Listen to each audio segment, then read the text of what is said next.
Greetings, I'm Chuck Lennox. I am the coordinator of the Global Alliance for Heritage Interpretation, which is an organization of professional interpretive groups from around the world that work to promote heritage interpretation in all its forms. I want to welcome you to our webinar series, Global Excellence in Heritage Interpretation, and I think you'll really enjoy these presentations from the various groups and other speakers from around the world. I hope you'll gain a new perspective of heritage interpretation. Let's introduce our member groups. Hello, my name is Jackie Lee, and I am the chair of AHI, the Association for Heritage Interpretation for Britain and Ireland. And we are absolutely delighted to be part of the GAHI webinar series. Hello from Interpret Europe. Our community is also happily contributing success stories to this Global Excellence webinar series. Lean back and enjoy. Hi, my name is Kylie Christian and I'm President of Interpretation Australia. I would like to welcome you to this year's Global Alliance for Heritage Interpretation's webinar series. We have a great group of discussions and presentations for you from all around the world, so I do hope to see you online. Tēnā koutou katoa. Greetings to you all. My name is Nick and I am the chair of the Interpretation Network of New Zealand. We are a network designed to bring together interpretation professionals and showcase the best practice happening around our beautiful country of Aotearoa, New Zealand. Hola, mi nombre es Antonieta Jiménez, soy fundadora y directora de Interpat MX, la Asociación Mexicana de Intérpretes del Patrimonio, una asociación fundada recientemente en 2019, y a nombre de la Junta Directiva quiero transmitirles nuestro enorme gusto y entusiasmo de ser parte de esta alianza global. Hello, bonjour, je m'appelle Jennifer Dick. I'm the chair of Interpretation Canada. We are a community that supports, engages, and inspires heritage interpreters across Canada. Hi there, I am Paul Caputo. I'm the executive director with the National Association for Interpretation in the United States. We are so proud to be one of the organizing partners of the Global Alliance for Heritage Interpretation Excellence in Interpretation series. So proud to be part of this organization right now, 7 organizing partners from around the world.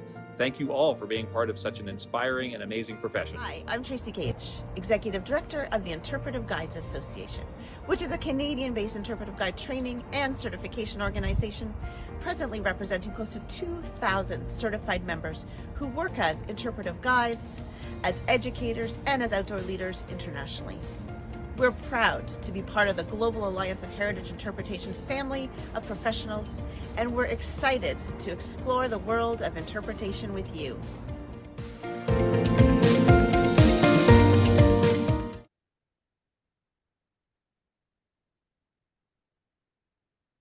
Good morning, good afternoon, good evening, wherever you might be in the world.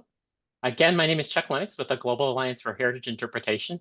I want to welcome you to the first webinar this year in our series, Global Excellence in Heritage Interpretation, today hosted by the National Association for Interpretation. Today's webinar is Parks for All. Please put any questions you might have during the webinar in the Q&A, and we will make sure those get answered by the end of the talk. Let me pass the screen over to Paul Caputo, Executive Director of the National Association for Interpretation. Thank you so much, Chuck. I am so happy to be here, so looking forward to this. I want to get right to it. This is so important in keeping with the JEDI initiative that we have with NAI. That's the acronym that we use for Justice, Equity, Diversity, Accessibility, and Inclusion. We have Alex Collins and Erica Stevens from the East Bay Regional Park District. So I am going to just hand it right over to them. This is such an important topic, and NAI is so pleased to be part of this conversation. So Erica and Alex. Excellent. Well, thank you all. Hi, everyone. Hi. Thank you so much for joining us in this webinar, Parks for All. We're going to go ahead and share our screen with you so we can get started.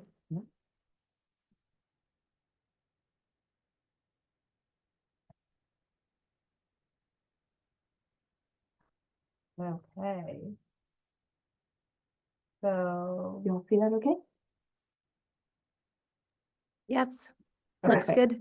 Perfect. Thank you. Okay, so we'll go ahead and get started. This is Parks for All.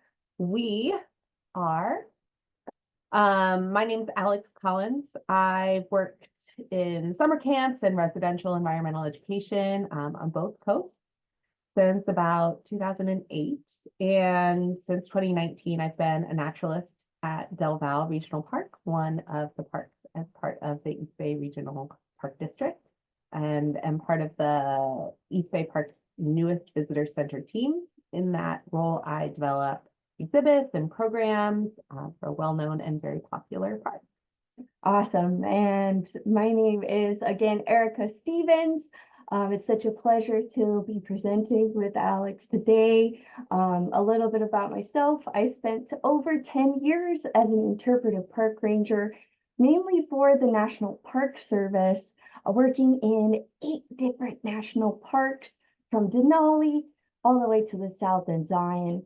And now, again, we work for the East Bay Regional Park District. I'm also a naturalist, but specifically at Sunol Wilderness Regional Preserve, where my passion lies in interpreting nature and paleontology, especially through nature journaling. And just an overview of our goals for this webinar with you. We're just excited to give you all this roadmap of steps that you all can take as an agency to work towards what we're going to be calling JEDI principles. And that stands for justice, equity, diversity, accessibility, and lastly, inclusion. And we'll be covering these 3 main sections: building community through partnerships, visitor-centered design for all, and facilitating inclusion through interpretive programming. So before we get started on those 3 main topics, we wanted to give you a little bit of background about who we are and who we work for. So the East Bay Regional Park District is located in the San Francisco Bay Area of California. So you can see us in the little black box on your screen. And then as we zoom in, the body of water right there is our San Francisco Bay, and we are the East Bay. So just to the east of that San Francisco Bay is the East Bay Regional Park District. So we are a land of many languages, and we want to acknowledge that we're within the ancestral territory of the Taunan Ohlone here today, and that the lands currently within East Bay Regional Park District fall within territories of a diverse and resilient group of Indigenous people who are descended from Ohlone, Bay Miwok, and Delta Yukon tribes. Please please join us in honoring with gratitude the land itself and the people who have stewarded it since time immemorial and continue to remain really deeply connected to this land today. So a little bit about East Bay Regional Park District. Our mission is to preserve a rich heritage of natural and cultural resources, provide open space, parks, trails, safe and healthful recreation, and environmental education. And so we do that through our system of open space parkland in Alameda and Contra Costa County. We are the largest regional park district in the county. We are Alameda and Contra Costa, as I sort of showed on that previous slide. And as part of East Bay Parks, we have 73 total parks, more than 1,330 miles of trails, and a whole lot of land. We have roughly 2.8 million residents in the Bay Area, the greater San Francisco Bay Area, and it's estimated that we have about 30 million visits to East Bay Parks annually. Also, the San Francisco Bay Area is one of the most diverse regions of the United States, with lots of different ethnic and all sorts of different groups that are calling this place their home.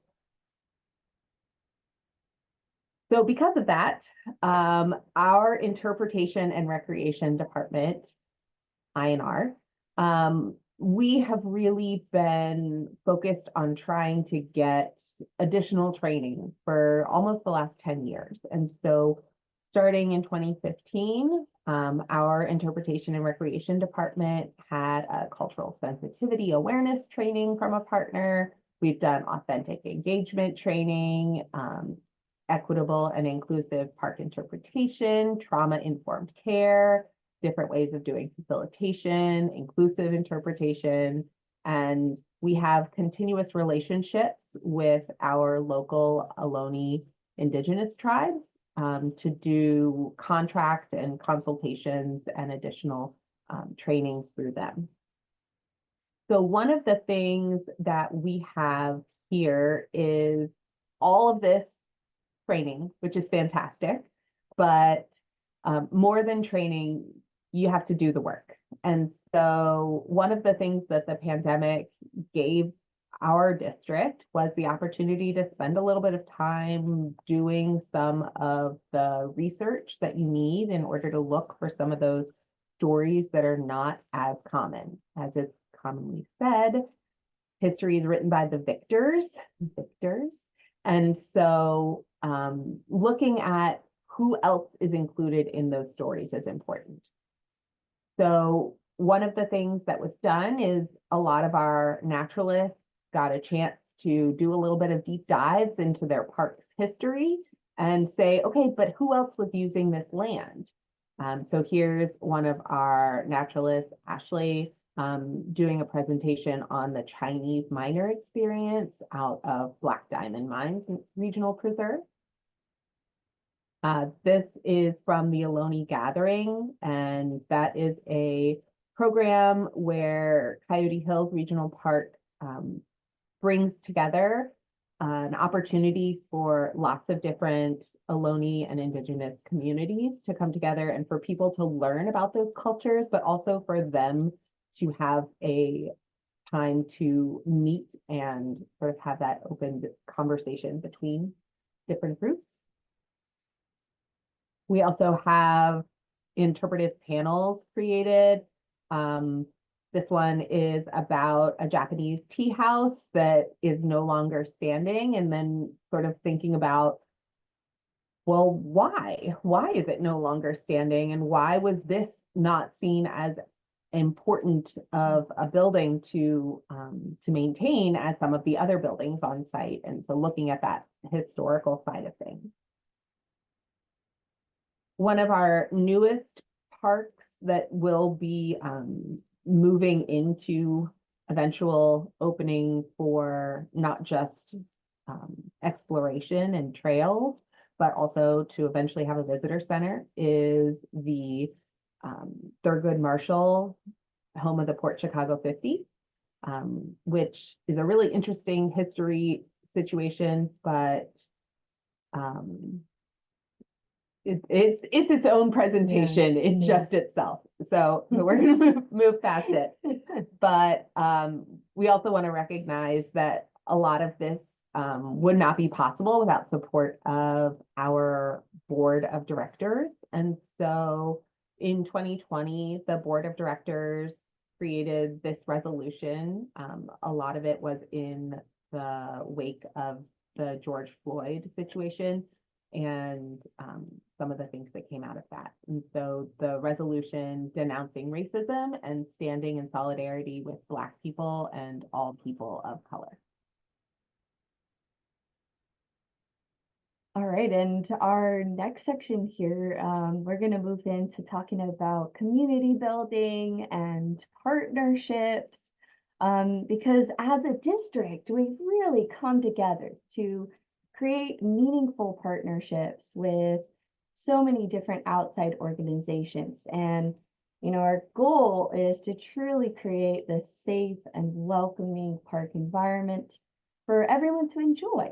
And so guidance from our partners, like Latino Outdoors, has really been crucial in directing us with a lot of different interpretive elements, like our visitor center designs that we'll be talking about, and also our programming like Black Birders Week.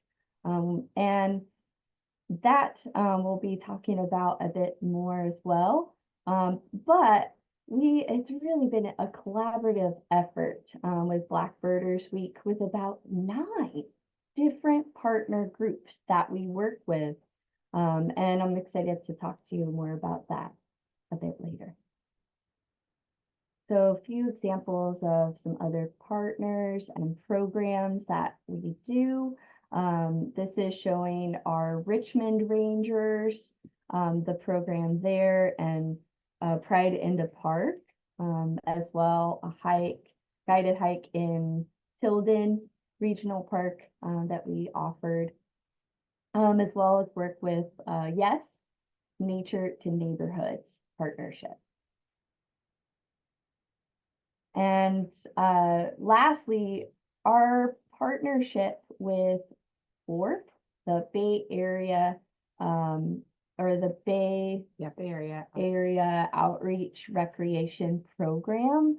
And this is one we did with them for a wildflower exploration out in Sunol during the springtime. It was really beautiful, as well as women in wheelchairs out on the Bay Trail. And so next, we're going to take a look at ways in which we've utilized these partnerships to really build our community through visitor-centered design, interpretive materials, and programming. Yeah, thank you. So as part of the newest visitor center team, one of the things that we did was the building behind me in this photo is our redesigned Del Valle Visitor Center. And so since we had the opportunity to basically take it down to studs and make it anew, what went into building this space? So one of the things that was thought about was trying to make sure that the building itself was as inclusive and accessible as possible. So as much as possible, they came at things from a place of universal design. So if you're not familiar, universal design versus accessibility design, slightly different. So universal design is saying it's not for one specific group, it's the easiest iteration of a possibility. So we're not making an accessible entrance, we're making an entrance that is easy for anyone to use. So whether it's a mobility issue, whether it's a chair or a wheelchair or a stroller, or you have low vision or no vision and don't want to have a tripping hazard, certain things are just basically, easier for everybody. And so this big front door that I'm opening here in this photo, you can see by my feet that there's no threshold there. So there's no step to get up into the building. We're able to open that, and there is other options for us to open the building also with low thresholds when maybe the weather is not as conducive to an indoor-outdoor experience. But we did try and make sure that we had that low/no threshold for all of our entrances and exits. We also have extra large door openings to accommodate groups of people, and that smooth floor surface so that we don't have tripping hazards within the space. Within the building itself, we made sure that there was any time that there were two hard structures near each other, for example, an exhibit and a wall, that there was at least 3 feet of clearance between those in order to make sure everyone can move around easily and safely. And then exhibits were designed to the ADA wheelchair recommended height in order to make sure that everybody was able to utilize things. And here you can see our visitor center main desk. And so you can see I'm standing behind it. And so at normal standing height, for me, it's about waist height. And So if someone's standing, that's great, but you'll notice that to the side of it, there is that lower section. And that lower section is great to be able to not only, we have a blown up map of our park on top of it, but also if we've got kids or individuals with strollers or wheelchairs or anything like that, they're able to utilize this shorter desk area. And one of the things that Erica was mentioning with the Bay Area Outreach and Recreation Program partner that we have is that we were able to utilize that partnership to call on the people who have that lived experience. So we all, as grown-ups, have the lived experience of having been a child. So it's pretty easy for most people to put themselves in the mindset of, okay, if I'm a little kid and I'm entering this visitor center, what am I going to see? What am I going to do? What am I going to want to maybe mess up? But we don't have that lived experience of every type of accessibility issue and need. And so we should not be the experts in how to design for that. So talk to the people who have that need. And yeah, in your community, use those partnerships, use the people who know what they need. Ask them, what do you need? And so as much as possible, you can kind of come at things from that perspective. One of the other things that we did is try to include as many touch aspects as possible. And so this is a really cool table that uses like playground sand and a projector on top to show topography. And as the people move the sand around, the topography changes. And then we'll see if this works, but I have a little video clip of us actually using it to make rain form.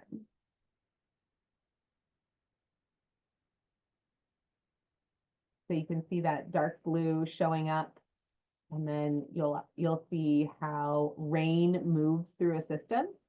So one of the things that our area has as a major interpretive goal is the importance of water in systems and how water moves through systems. So that's a cool thing that we have to be able to show.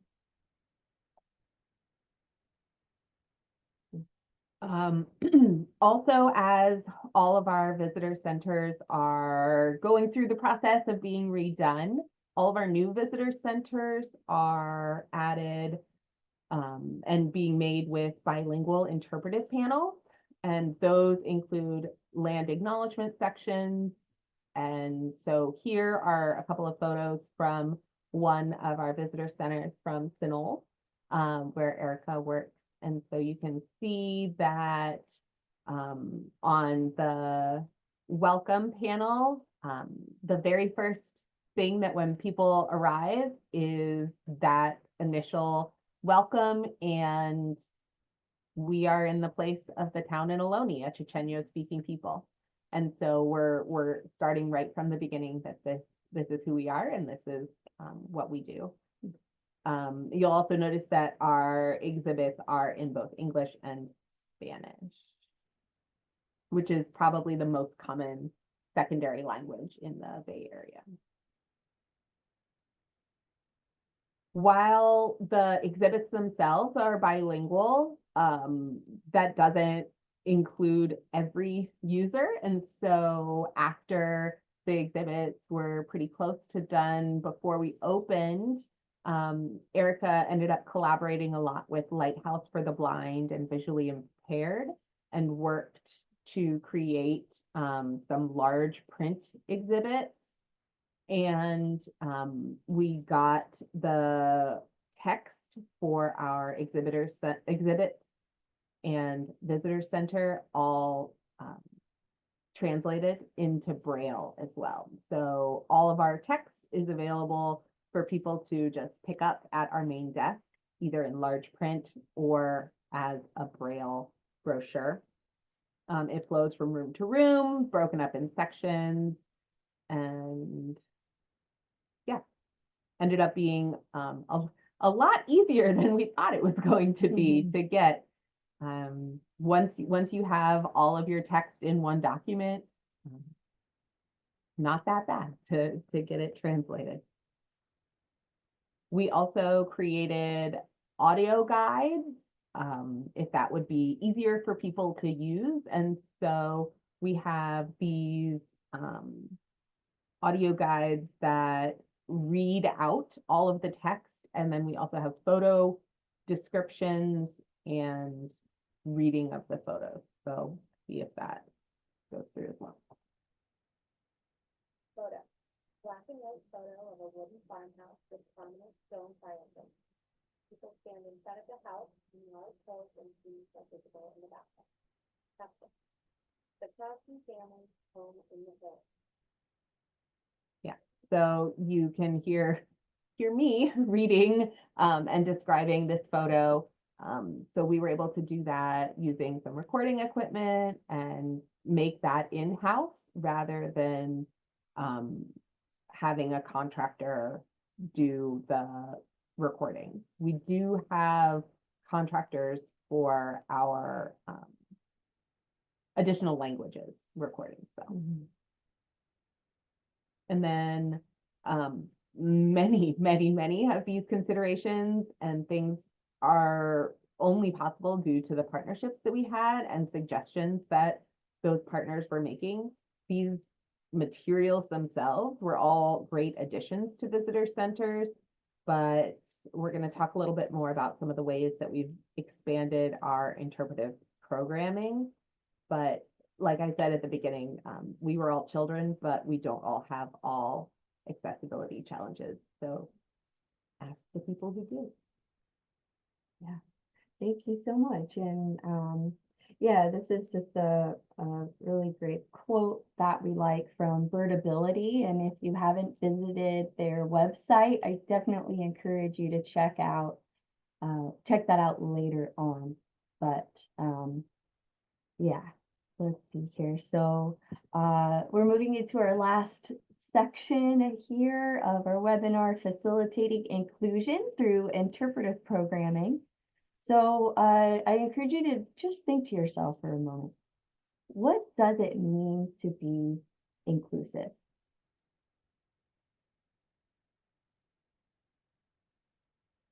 So that could mean different things to each one of you. And, you know, really we could sum it up just by saying inclusion, it means that people across varying identities feel valued, welcome, respected, included, and heard, and that they fully belong and can be authentic and have a voice. And so we as a district conduct these JEDI-based programs across our departments, and our offerings just continue to grow. And in all of these programs, we try to implement a variety of interpretive tools, including multisensory aspects and guiding with community building to create these safe spaces for reflection. And so next, we're going to share 3 main examples of program highlights for you of different things we've offered, summer events, summer week-long programming, in hopes that it gives you all ideas to try at your locations. So we're going to start with Black Birder Week, and this one actually began in 2020. So just a few years ago, in order to highlight the historic discrimination in nature-based outdoor recreation activities like birding. And we provide a week-long series of activities aimed at uplifting Black birders and topics of cultural inclusivity in the outdoors. And so Park District Naturalist staff, together with the Park District Black Employee Collective, share the joys of birding as a lifelong learning journey, really. And they invite everyone to get outside. That's an important part of this, is spending time with the community, learning about birds in our East Bay parks. And so the first goal here is really to just counter that narrative that the outdoors are not the place for Black people, and to focus on the education aspects and meeting others. And so some of the questions, well, actually, so some audience-centered interpretation that we do in these programs is the practice of eliciting participation. And we'll delve into that more too here next. But contributing audience members, having them learn more about each other is just so important in this one. And so these are some of the questions that we might ask during birding programs. What's your favorite thing to do outside and why? Can you remember when you first started being aware of race? How has this awareness impacted your activities in the outdoors? How was your personal experience different from others you heard in the group? Did you hear any similarities so people can connect that way? And lastly, what is one idea or insight that you'll take away from today's experience? And will you share it with someone? So our main interpretive technique for these programs is really to use facilitated dialogue in order to do that community building, especially in the beginning of the program. And so these just, this shows the phases of that. Starting with those example questions, and then just building slowly throughout your program, sharing personal experiences, and then delving deeper, exploring beyond ourselves and creating that impact and closure. And lastly, we just want to ensure everyone feels safe and welcome. And because, you know, these are our parks, these are their parks to enjoy. So these are just a few materials and ways that we provide to help create these welcoming spaces during Blackbirders Week. So yeah, creating signage, having seating available in spots throughout the program, even materials like binoculars, books for more resources and materials for them to use during the program. All really helpful things if you can do that. Yeah, especially to make people feel welcome of like, you don't have to have anything to come. Please just come. We will provide the things that you need. And so having that conversation sort of with them. It's really important. Yeah, and so our next one we want to highlight is a special one that's been going on for a little bit longer, and that's All Abilities Day. And this is something that happens annually. And, you know, it actually happens at our Big Break Regional Park. It began in 2017. And this park is really ideal. It has paved paths going from the parking lot to the visitor center, all the way out to the Delta. And so we outreach to the community for this free event. And we do that, well, this program is actually possible because it's a whole park district-wide effort. In what we call all hands. So we invite all of our staff and employees to assist if they're able to. And then we reach out to our partners like International Contact that provide us language interpreters and so on. And the overall goal of All Abilities Day is to really increase inclusivity and provide access for groups that are typically othered and have less historical access to the outdoors. And so next, we're going to see that there's a lot of different techniques. This shows just a little snippet of activities that we offer during this one day. And because we all learn in different ways. And by using all these methods of teaching, we can incorporate auditory, visual, and tactile aspects. And it's very free flowing. So if someone wants to visit the art station, they can. If they want to go out to the boardwalk and do some birding, they can check out what's there. And then the nice thing is that there's also set times of a guided exploration, hike, and storytelling offerings too. Okay. All right, and lastly, we want to talk about American Sign Language, or ASL, interpretive programs. And so we've had actually an interpretive student aide working with us who grew up in a deaf family. Her name is Rachel. And she came to me and asked if we could start providing programs specifically for the deaf community. It was a really wonderful idea that has grew immensely over time. And ever since, we've been forming partnerships with our sign language groups and building upon these first programs, which were our night explorations, where we really delved into bats during that.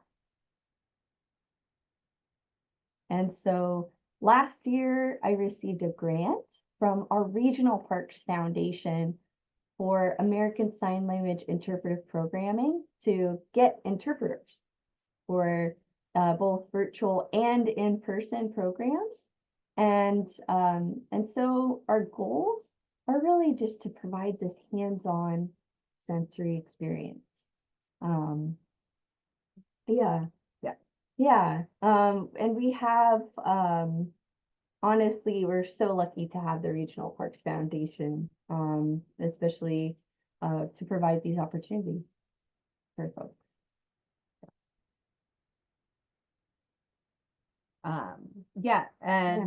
So Erica was able to do both of these programs in person and virtually, which is just really, really cool. Yeah, and you know, we've had our accommodations really morphed too throughout the years. This started during the pandemic when we began these programs, and so thinking about elements like face masks for sign language programs was one of the challenges that we faced.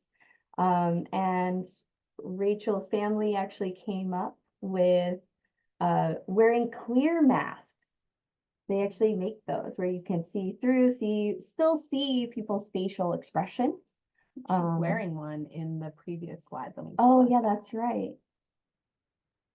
Yeah, so you can check that out. Yeah, you can see on the right side that Rachel is wearing one of those clear face masks, so people can lip read if that is one of the things that helps them to be able to get more information from the program. Yeah, and so then going back to this last one here, this is showing that we've done both virtual and in-person programs, and also incorporated art into them through painting and nature journaling. And so my most recent program was an ASL paint night, was called Paint Night at the Barn, which was a Valentine's edition. So that's the one of the group. And then the one on the left has a sign language interpreter with some open nature journal pages. And then really there's several ways that we do outreach for our interpretive programs overall. And this is just showing one of the ways that we do it. Our wonderful interpretive student aides have actually created ASL videos to advertise these programs for us. So we're really lucky for that.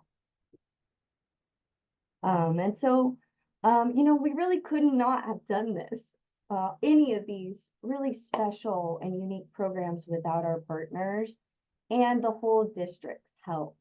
And so we strive to incorporate all of these Jedi practices in our programming as much as possible whenever we can. But together, we've discovered how the East Bay Regional Park District is implementing standards for diversity, equity, and inclusion through partnerships and community building, programming, as well as through the creation of accessible interpretive materials, even visitor center exhibits. And so we really hope that our experiences have given all of you insight and tools to help make your programming and exhibits more inclusive and accessible for all. So here's some final next steps.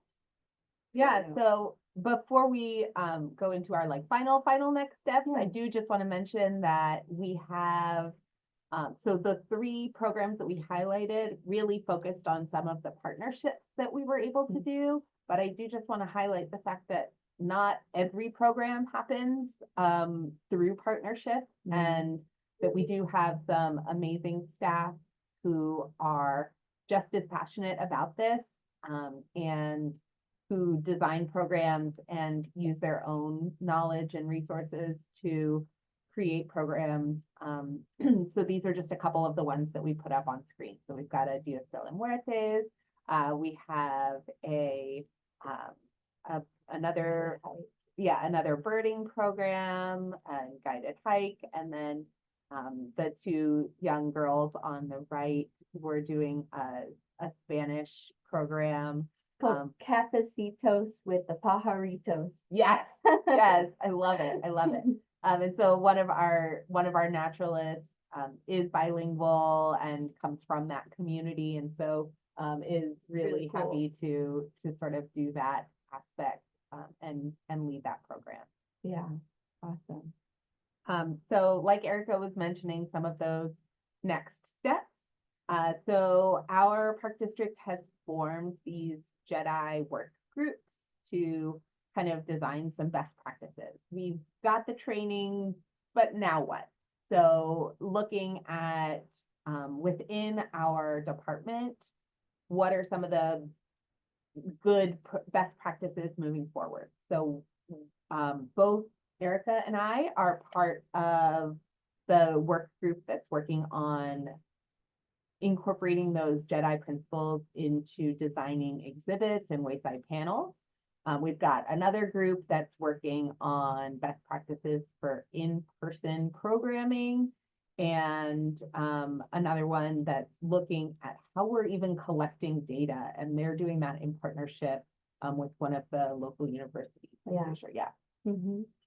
So looking at how we're actually collecting data around the demographics of our population and who's coming to our programs, and like, are we doing what we think we're doing? So just sort of double checking and making sure all of that's there. Going to the quotes on our slide here, this is a great one from Maslow. In any given moment, we have 2 options: to step forward into growth or step back into safety. And so it takes action to inspire change.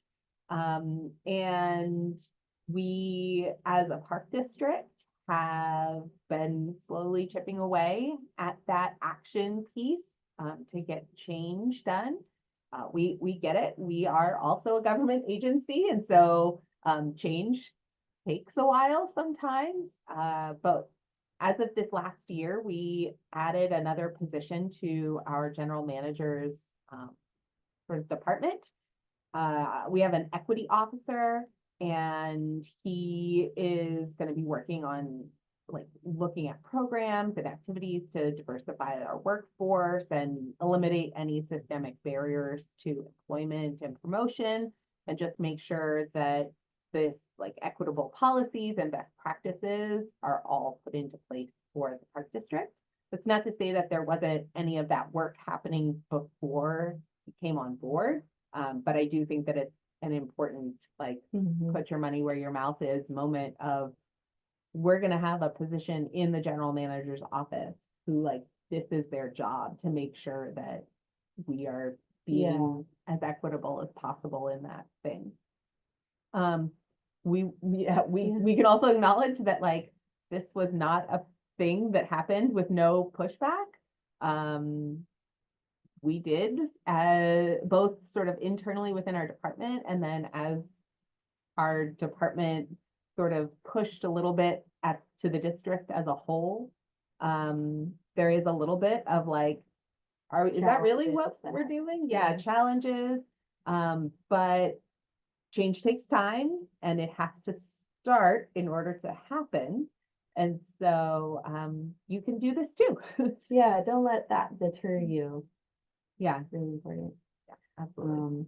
Yeah, and so we just encourage you, to start that conversation with your organization about moving forward. Reach out to the community groups near you and form new partnerships. And it can be really fun. And you can learn so much in doing that. It will really help you to build community in your area. And just before you end, I just want to mention that that community partnerships are really important, but looking at it as not just a transactional thing of like, I need this from you, but really trying to engage fully as like more of a friendship than a collaborative effort. Thank you. Yeah, and so we just really hope that this webinar has sparked inspiration for all of you to expand your interpretive offerings and partnerships to facilitate inclusion within communities in your areas. And we have some resources that we want to share with you, including the National Park Service's documents on programmatic accessibility guidelines. That was really helpful for us to create many of our different interpretive materials, especially for our visitor centers. Check out Birdability. They have excellent resources on there for hikes and leading accessible programs for birding specifically. And then some of these other resources are a little bit more applicable to the Bay Area. But that's not to say that you don't have those same types of organizations, organizations for blind and visually impaired, and then also areas that are more focused on accessibility and language interpretation access as well. So go ahead and stop sharing. Yeah, and we want to thank all of you so much for your interest and for joining us in this webinar. Awesome. Erica and Alex, thank you so much. This was really fascinating to listen to and to watch. If you have questions, please pop them in the chat or in the Q&A, and we can field them there. I have lots of questions. I've got to pick one to start with. And you touched on this towards the end here with, all of the great work that you all are doing. East Bay Regional Parks District, this has been a priority for the Park District, and kudos to your organization for the focus that they, or that you all have put on this area. But when you look at justice, equity, diversity, accessibility, inclusion, any one of them, could require an awful lot of personnel power, right? And a lot of resources financially and in terms of people making it happen. If you're working for a smaller organization, you're working for a smaller site, and you don't necessarily have the resources being put towards this that you all have. You had this slide up there for a while that said next steps. I'm curious what you all would recommend in terms of first steps for a smaller organization wanting to get going on all of these 5 different things that are so big. Yeah, I mean, I think that it is a really good question, and it's true that each one of those things with JEDI, justice, equity, diversity, accessibility, and inclusion, they're all a big deal. And so I think one of the first steps is just taking a look at yourself and your organization, and maybe you have a daily, like a day-long sort of internal workshop for yourselves of, okay, where are we with all of this stuff, and what do we need to maybe work on? Yeah, and going off of that too is, for each of us, we post individually to our social media sites. So that's something we can do as individuals to make a difference. Make sure we're using captions, make sure we add those text descriptions for photos in our captions. And then as a organization, first steps you can do are to see what you're already doing, if anything, then get or district or organization-wide trainings. Start with the broad, then start to get groups that are more specific, like what we have now, delving into people focusing on interpretive panels, programming. So hopefully that helps a little bit. Yeah. Oh yeah, absolutely. We do have a couple questions in the chat, so I guess I can forgo my questions in favor of those. One of the questions when you were talking about ASL, the question came in: have you also coached your guides on how to best meet and audio describe for the blind and the visually impaired for those guests? And then Laura adds, "So great that your ASL is so integrated." Yeah, I'm trying to think. I was gonna say, have you? So when we were going through and working with a couple of those organizations, we did some sort of high level training, not deep dive, but high level training of what does it mean to do a visual description. And we had a member of the Bay Area Outdoor or Outreach program it kind of put us on the spot and do it live. Yeah. And we were in a training with them, and they played a video that we'd never seen before, and they were like, okay, try and describe it. And it's really challenging because especially if that's not something you've ever done before, but it's kind of fun. Yeah, a little like party game that you can add to your staff meeting. It's good to practice it. Yeah. But once you do it and hear it a couple of times, it does get a lot easier. And most of the time we're also not doing a thing on the fly. Like, we're very familiar with whatever we're going to be audio describing. Like I did the audio description for the photo. And so the other thing is, like, how much detail do you need to go into? Is it just like a 5-second description of the photo, or are we doing like a 20-minute description of one photo? Because you can really get really into it. Yeah. Yeah. I once met a guy who was a baseball broadcaster, and his first position was as an audio describer for a museum. And so you can see that sort of a relationship there. You are touching on one of the other questions in the chat right now, which is, what kind of trainings have you all had to go through? Yeah, so when we went through that one slide earlier in our presentation, that sort of touched on some of the trainings that we've done as part of the Park District over the last, close to 10 years. Yeah.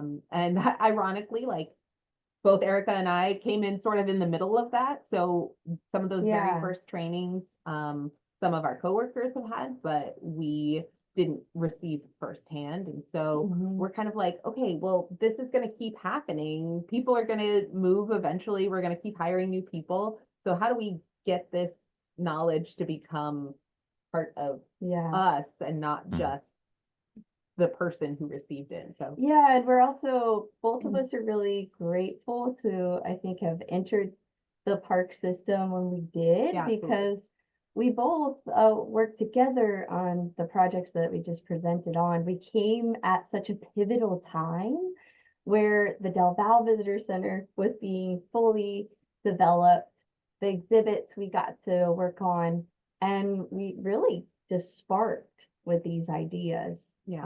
Because it's things that we really care about implementing.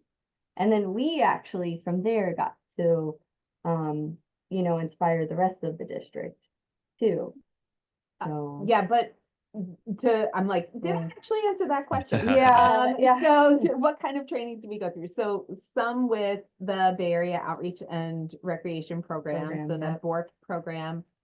We've done some stuff with Lighthouse for the Blind. We've done facilitation stuff. We've worked with Parker McMillan Bushman, who we all know and love, for eco-inclusive, and done some work on inclusive facilitation. We have also done some really great stuff with justice organizations locally, and Latino Outdoors, Outdoor Afro. So and there's also courses that you all can take online. There's these regional ones that we have, these groups, but there's EPLI called Provalence courses that you can take now that incorporate those JEDI principles, accessibility, and everything. I think we have time for one more question, and I don't see any more in the chat, so I'm going to ask you one of mine. Okay. You talked a little bit about pushback, which, unfortunately, I think is a sort of fact of life with this. I want to flip that on its head, though, and ask the question, like, how have you gotten the word to the communities? How has the community received these programs, and how have you gotten the word to the communities that these opportunities, that you are creating opportunities for everyone to experience your parks? That's a really good question. Yeah, and we're lucky enough to have not one, but two community outreach coordinators that are so helpful in reaching out to our communities to advertise for our programs, and really spread the word about the things that we're doing. But then on the flip side, having these meetings with our partner groups provides a lot of insight too. But I don't know if you want to add. Yeah, I was just gonna say for our community outreach people, one of their big things is finding other organizations. So not just like an individual within the community, but groups of people within the community. So like, where are they, like, how are they gathering? So are we going to work with a local church? Are we going to work with a local shelter of some sort? Are we going to work with like, who are we trying to reach, and how are they congregating? And so that's one of the things that they've been very helpful in. And then sometimes just doing the legwork and making cold calls and saying, hi, I'm doing this thing. Would you like to know more about it? Yeah. I mean, that's sort of what I was wondering is, like, how do you let folks in the deaf community know that you have ASL interpretation going on at your parks? And I'm sure that's a challenge.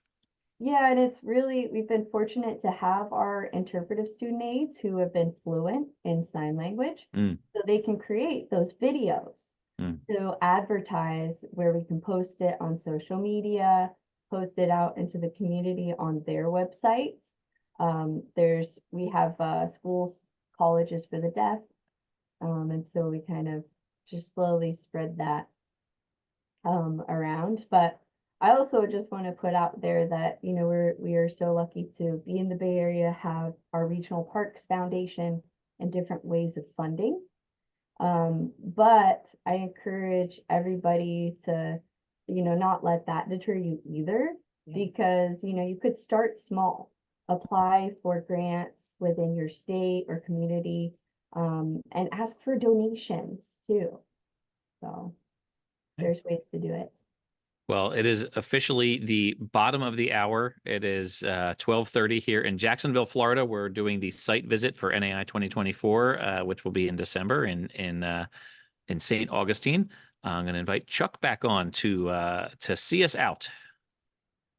Well, I want to thank everybody for coming today, and thank you to the National Association for Interpretation and our speakers. And we hope you gained a broader perspective of heritage interpretation in the United States. Please see our website, www.gahi.online, for information about our next webinar in the series and to register. And in closing, I just want to remind everyone that interpretation is a seed, not a tree, and we just planted some more seeds today. Thanks, everybody. Bye, everyone. Thank you.